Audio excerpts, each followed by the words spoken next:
الرحمن الرحیم۔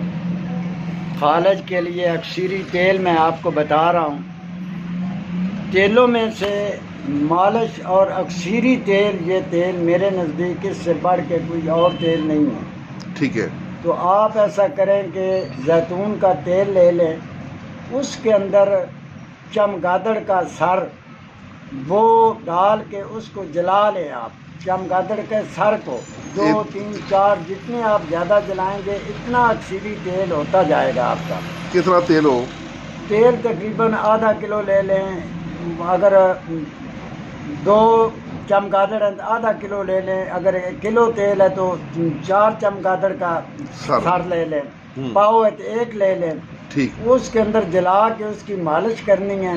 اندر آپ فالج کے لیے جو دوائی کوئی دے رہے ہیں، نہیں تو میں بعد میں اگلی ویڈیو میں بتاؤں گا، اس کو کھانے کی بھی دوائی دیں۔ باقی جو اس کا دھڑ ہے، باقی کا حصہ جو ہے وہ پانی میں ابال لیں، اس کو گال لیں، اس پانی کو صاف کر کے وہ پانی ایک گرم کریں اور ایک ٹپ میں ڈال کے اس مریض کو بٹھا کے اس کو غسل کی شکل دیں، اس کو پانی میں بٹھائیں۔ اور اس کے بعد وہ جو مالش ہے وہ آپ کریں گے 3 دن کے اندر۔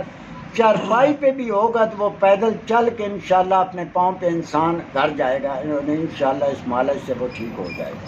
یہ جو 60 سال سے اوپر کے لوگوں کو بایاں فالج ہوتا ہے وہ مشکل سے ٹھیک ہوتا ہے؟ اس سے یہ کہ اندر دوائی بھی دینی پڑے گی اور اس سے بھی اللہ کرے گا بہتر ہو جائے گا۔ اگر مکمل ٹھیک نہ ہوا تو بہتر حالت ہو جائے گی۔ یہ تیل ہر قسم کے فالج کے لیے، ہر دائیں قسم بائیں؟ کے فالج کے لیے، مالش میں یہ اس سے بڑھ کے اور کوئی اکثیر نہیں۔